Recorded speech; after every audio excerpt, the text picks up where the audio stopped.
7월 16일 목요일 새벽예배 본문의 말씀은 잠언 3장 1절로 12절까지 말씀이 되겠습니다. 잠언 3장 1절로 12절까지 말씀을 통해서 목요일에 주시는 하나님의 은혜를 함께 나누도록 하겠습니다. 자, 잠언 3장 1절로 12절 오늘 본문은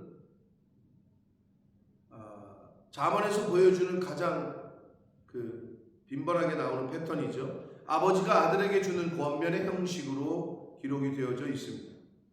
하나님의 지혜를 삶 속에서 실천하는 사람에게 주어지는 복과 하나님의 징계의 의미를 가르쳐주고 있어요.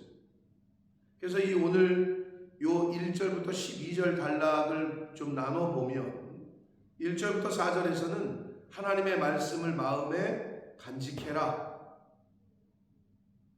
라는 주제를 가지고 말씀을 하고 5절부터 8절은 하나님을 전적으로 신뢰해라, 아버지를 전적으로 믿어라. 9절부터 10절은 믿기만 하는지 말고 물질로도 공경해라. 마음이 있는 곳에, 네 재물이 있는 곳에 마음이 있다라고 하신 예수님의 가르침과도 일맥상통합니다. 물질로도 공경해라. 너의 주인이 물질이 아님을 보이라는 거죠. 하나님이 1번이라는 것을, 최우선이라는 것을 보이라는 거예요. 그리고 11절, 12절에서는 하나님의 징계를 사랑으로 받아들이라 라는 주제를 담고 있습니다. 한 절씩 보겠습니다. 1절입니다. 내 아들아, 나의 법을 잊어버리지 말며 내 마음으로 나의 명령을 지키라. 아들아, 나의 법과 명령을 잊어버리지 말고 지키라. 여기서 법은 히브리어로 토라라는 거고, 이 법은 율법만 의미하는 것이 아닙니다. 부모가, 아버지가 하나님의 말씀을 바르게 가르친 교훈 전체를 말하는 거예요. 그게 법이라는 거예요. 마음으로 지키라는 말씀은, 하나님의 말씀은 머리로만 아는 것이 아니라 삶의 중심의 색이라는 의미를 담고 있어요. 그게 마음으로 지키라는 거예요. 머리로만 지키라는 것이 아니에요. 그래서 신명기 6장 6절에도 오늘 내가 내게 명령하는 이 말씀을 너는 어디에 새기라고? 마음에 새기라 라고 말씀을 했어요. 그래서 하나님은, 성경은 언제나 순종은 마음에서 시작된다 라고 말씀을 합니다. 2절 봅니다. 그리하면 그것이 내게 장수하여 많은 해를 누리게 하며 평강을 더하게 할 것이다. 여러분, 지혜롭게 하나님 말씀대로 살면 위험도 피하고 죄를 멀리하게 되고 건강한 삶을 살 가능성이 높다는 일반적인 원리를 얘기하는 거예요. 동시에 하나님이 언약하신 언약 관계 속에서의 축복을 의미하기도 하는데, 많은 사람들이 여러분 돈을 어디다 써요? 오래 살려는 데다 써요. 많은 사람들이 돈을 어디다 써요? 건강하게 살려는 데 써요. 그러면 장수하고 건강하게 살고 이 땅에서 잘 되려고 하는데 수많은 돈을 쓰고 거기에 그냥 일생을 바친다고 해도 과언이 아니에요. 근데 성경은 이미 우리에게 알려주고 있어요. 네가 이 땅에서 장수하려면, 네가 이 땅에서 잘 되려면 어떻게 해야 되는지. 하나님의 말씀에 순종하고 부모를 공경하고 눈에 보이는 육신의 부모뿐만 아니라 하나님 아버지를 경외하고 알려주셨다니까요. 여러분, 오래 살고 싶으시잖아요. 이 땅에서 잘 살고 싶으시잖아요. 잘 되고 싶으시잖아요. 복 받고 싶으시죠. 알려주신 대로 살면 돼요. 가르쳐 주신 대로. 3절 봅니다. 인자와 진리가 네게서 떠나지 말게 하고 그것을 네 목에 매며 내 마음판에 새겨라. 인자, 인애, 헤세드라는 히브리어입니다. 하나님의 사랑이라고도 번역이 될 수 있고 인자, 인애라고도 번역이 됩니다. 그리고 진리,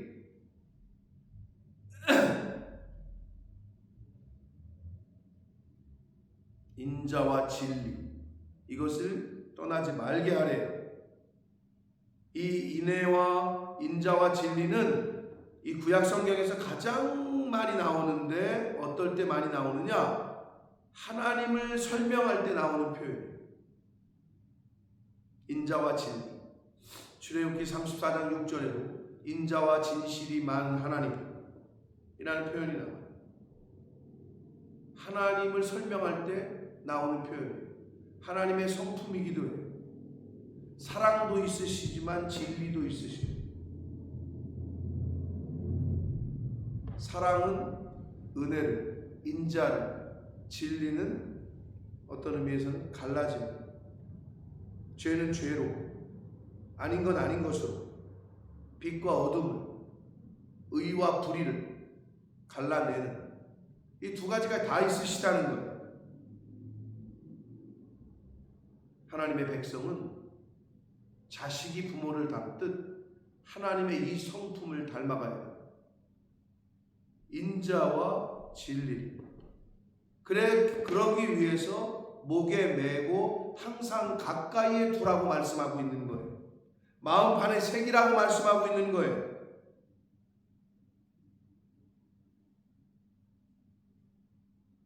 왜? 그래야 이 땅에서 잘 되고 장수하기 때문에 그렇습니다. 그렇게 하면 내가 하나님과 사람 앞에서 은총과 귀중히 여김을 받을 것이다. 하나님께도 인정받고 사람에게도 인정을 받고 신뢰받게 된다라고 말씀합니다.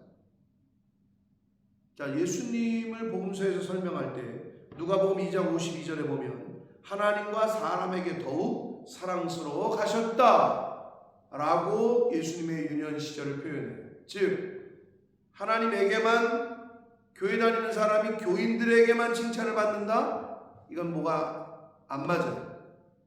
교회에서는 맨날 칭찬받는데 출근해서 맨날 세상에서 욕먹는다? 맞지가 않아요.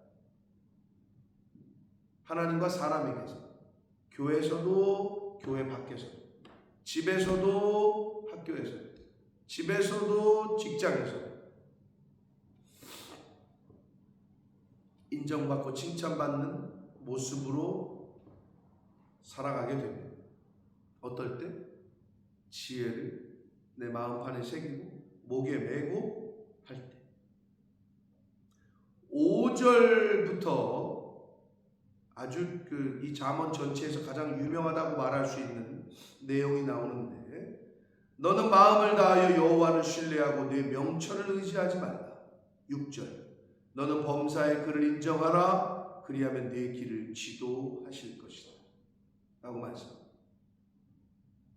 마음을 다하여 여호와를 신뢰하고 범사의 그를 인정하는 삶을 사는 것. 하나님을 신뢰한다는 것.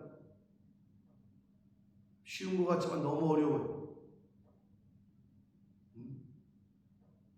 내 명철, 내 지식을 의지하지 말라고 하는데 이런 선택을 할 때가 너무 많아요.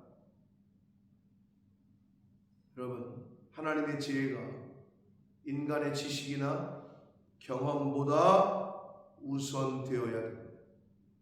꼭 그런 선택을 하시기를 바랍니다. 범사의 그를 인정하라 라고 말씀을 하고 있습니다. 어느 때는 인정하고 어느 때는 인정 안 하고가 아니라 항상 범사에 어느 때든지 하나님을 인정하는 것이 우리의 신앙생활이 되어야 될 줄 믿습니다. 자, 그런데 여기서 인정하라는 말이 그냥 한국말로는 그렇게 번역을 했는데, 이 히브리어 야다라는 이 표현은 알다라는 뜻이거든요. 단순히 근데 아는 것만을 의미하지 않고요, 깊은 관계 속에서 하나님을 의식하며 살아가는 것을 말해요. 인격적인 관계를, 깊은 관계를 그렇게 맺어가라는 거예요. 그러면 어떻게 하신다고? 내 길을 지도하실 것이다. 원래 그 히브리어 원문은 길을 곧게 하신다. 아주 스트레이트로 펴준다는 거예요. 장애물을 제거하고 올바른 방향으로 인도하신다. 라고 말씀하고 있습니다. 내 길을, 무슨 길을? 내 인생을 지도해 주시고 인도해 주신다. 7절 봅니다. 스스로 지혜롭게 여기지 말라. 여호와를 경외하며 악을 떠나라. 지혜롭게, 스스로 지혜롭게 여기는 것, 교만하는 것, 이것이 악이라는 거예요. 이걸 안 하려면 하나님을 경외해야 된다. 하나님을 경외하는 사람은 교만하기가 쉽지 않아요. 나보다 더 많이 아는 사람 앞에서 여러분이 뭐 할 수 있겠어요?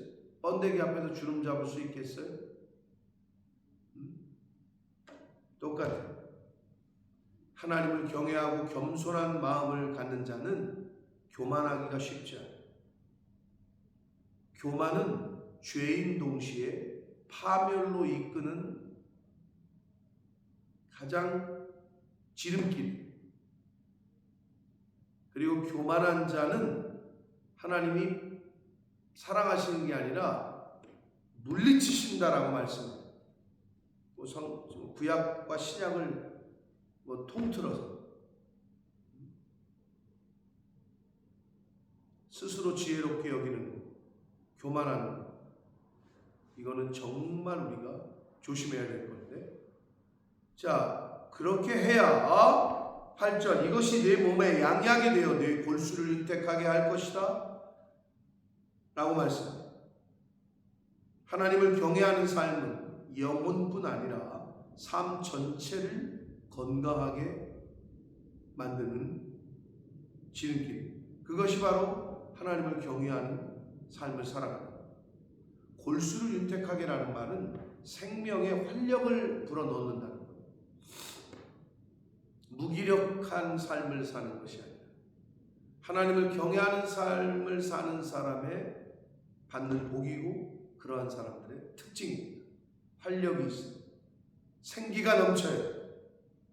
그것이 바로 하나님을 경외할 때 받는 복입니다. 자, 9절부터 10절 보시면 내 재물과 내 소산물의 처음 익은 열매로 여호와를 공경하라. 하나님을 섬길 때, 신앙생활할 때 입만 가지고 하는 사람들이 있어요. 물질을 드리지 않아요. 근데 성경은 분명히 얘기해요. 내 재물과 소산물의 처음 익은 열매로 여호와를 공경해라. 여기뿐만 아니라 여러 군데서 얘기해요. 말라기에서도 얘기해요. 처음 익은 열매, 가장 좋은 것, 가장 먼저 드리는 것, 쓰름이에요. 남는 것으로 드리지 말라는 거예요. 하나님이 1번이어야 된다는 거예요.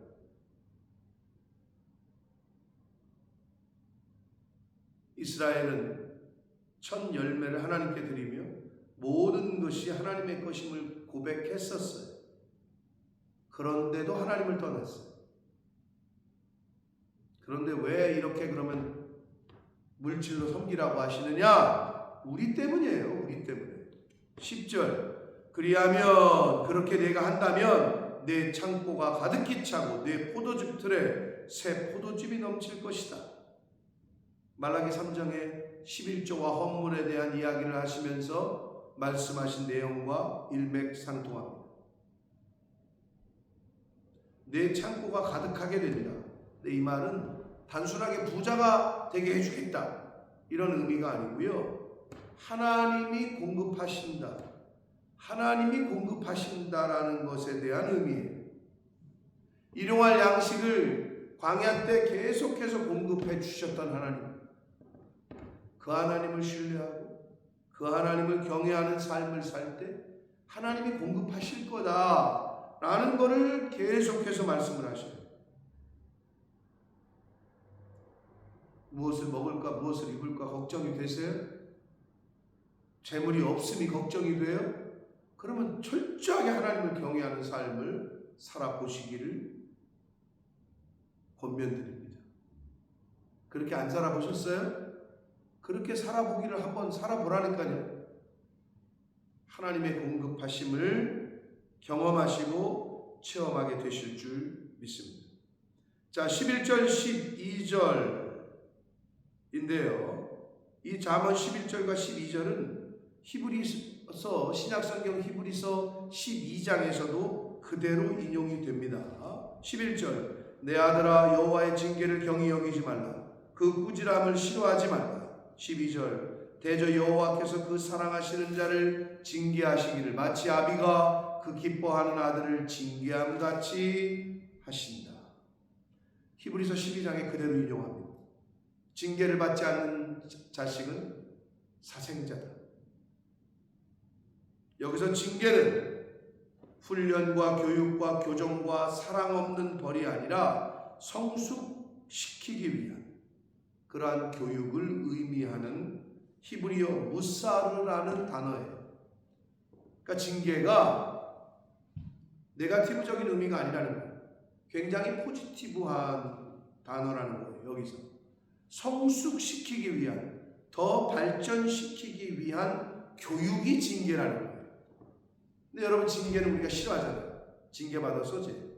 여러분 학교에서도 징계, 어디서도 징계 그러잖아요. 우리 사회 속에서 징계라는 단어를 쓰잖아요. 그 말은 더 나은 모습으로 발전시키고 성숙시키기 위한 교육적인 내용을 담고 있다는 것을 말하는 거예요. 그게 징계라는 단어예요. 성경에서도 하나님의 징계는 버림의 표시가 아니라 아들됨의 증거입니다. 그래서 뭐야? 징계를 받지 않는 자는 사생자요 참된 아들이 아니다 라고 말씀했잖아요. 그러니까 징계를 안 받는다는 게 좀 이상한 거예요. 징계가 없으면 사생자래. 부모가 자녀를 사랑하기 때문에 훈련시키듯이 하나님도 하나님의 백성들을 훈련시키고 교육시킨다는 의미를 담고 있는 단어가 징계라는 단어라는 거예요. 사랑하는 성도 여러분, 오늘 이 3장 1절로 12절까지의 내용을 한마디로 정리를 하자면, 하나님의 말씀을 마음에 새겨라. 이거는 순종하라는 거예요. 하나님을 신뢰하라. 이건 믿음을 의미해요. 제물로 하나님을 공경하라. 이거는 예배하는 걸 말해요. 예배 드림을 말해요. 그리고 징계를 받아들이라. 이거는 성숙함을 의미해요. 여러분, 순종하면 믿음이 생겨요. 믿으면 예배하는 자리에 나오게 돼요. 그리고 예배 생활을 통해서 신앙 생활을 시작하잖아요. 그러면 하나님이 징계를 교육을 시켜주세요. 왜? 성숙하라. 왜 부모가 자식을 어려운 공부시키는 학교를 보내요? 왜 부모가 자식을 힘들게 하는, 힘든 훈련을 시키는 어떤 체육센터나 이런 데 보내요? 태권도장 가가지고 왜 관장님한테 혼나게 해요? 왜요? 성숙시키기. 성숙시키기 위한 훈련이에요. 교육이에요. 그게 뭐라고요? 그게 징계다. 그게 성경에서 다른 말로는 고난이다. 그럼 고난을 왜 기뻐하고 즐거워해야 돼요? 그 고난을 통해서 우리가 성숙되고 발전합니다. 그게 하나님의 교육이라니까요. 그래서 고난을 당하는 것이 내게 유익이라 라고 말씀하셨던 분은 그걸 알고 있었던 거죠. 깨달았던 거죠. 사랑하는 성도 여러분, 하나님의 말씀이 삶의 기준임을 잊지 마시길 바랍니다. 참된 믿음은 하나님을 전적으로 신뢰하는 것임을 잊지 마시기를 바랍니다. 물질은 하나님께 대한 신앙을 드러내는 중요한 영역임을 인정하시길 바랍니다. 나는 돈으로 사람이 아니에요. 돈으로 결정되는 거예요. 자기가 사랑하고 자기가 좋아하는 일에는 사람들은 돈을 써요. 하나님 사랑하셔요? 누이비통 사랑하는 것보다 사랑하셔야 돼요. 명품 사랑하는 것보다 사랑하셔야 돼요. 뭘로 드러나요? 물질을 어떻게 구별하느냐, 어떻게 하나님께 드리느냐에 따라 드러납니다. 아주 중요한 영역입니다. 하나님의 징계는 사랑의 표현임을, 교육임을 잊지 마시기를 바랍니다. 그것이 오늘 잠언 3장 1절로 12절에서 주시는 교훈의 말씀입니다. 지혜로운 삶, 우리의 신앙생활, 우리의 믿음 생활은 하나님과의 언약 관계 안에서 형성됨을 잊지 마시기 바랍니다. 즉, 이 성경 말씀 안에서 이루어진다. 그러니 성경을 읽지 않고 듣지 않고는 제대로 된 신앙생활을 하고 있지 않은 거다 보시면 돼요. 교과서 없이 선생님에게 교육받지 수업 시간에 선생님의 수업을 듣지 않고는, 교과서를 읽지 않고는 그거는 학교 생활을 하는 게 아니에요. 그냥 학교에 놀러 가는 거지. 교회에 와서 하나님의 말씀을, 집에서 하나님의 말씀을 읽지 않고 묵상 안 하고 교회에 와서 예배 생활 안 하고 하는 거는 신앙생활이 아니에요. 그거는 참된 믿음 생활이 아니다. 말씀에 대한 순종, 하나님께 대한 전적인 신뢰, 물질을 통한 예배와 헌신, 징계를 통한 성숙, 이것이 신앙생활, 이것이 믿음 생활. 이것을 잊지 마시고 오늘 본문에서 주시는 교훈의 말씀을 가슴에 새기시고 알고 신앙생활 하시고 순종하며 신앙생활 하시는 저와 여러분이 되시길 예수 그리스도 이름으로 축복합니다. 살아계신 하나님 아버지, 감사와 찬송과 영광을 올려드립니다. 오늘도 새 생명을 주시고 새 날을 허락하시고 또 하나님의 말씀을 듣고 읽고 배울 수 있는 은혜를 주시니 아버지가 감사합니다. 전적인 은혜임을 믿습니다. 아버지, 하나님께서 생명을 연장시키시고 새날을 허락하셨기에 또 진리의 말씀을 주셨기에 저희가 이 말씀을 듣고 묵상하고 오늘 하루 그렇게 살려고 결심하게 되는 줄 믿습니다. 하나님이 주신 은혜요 복인 줄 믿고 감사를 드립니다. 아버지 하나님, 오늘 주신 말씀을 가슴에 새기고 잘 들어서 우리의 삶 속에서 실천하게 하시고 아버지, 하나님이 주시는 삶 가운데 주시는 징계라고 보여지는 고난이라고 보여지는 것들이 결국은 하나님이 주시는 은혜와 복임을, 우리를 성숙시키기 위한 교육임을 깨닫게 하셔서 하나님의 자녀로서 명예를 지켜가며 살아가는 오늘 한날을 사는 제가 되게 해주시고 이 말씀을 듣는 한 영혼들이 되는 주님 은혜 내려 주옵소서. 예수 그리스도 이름으로 축복합니다.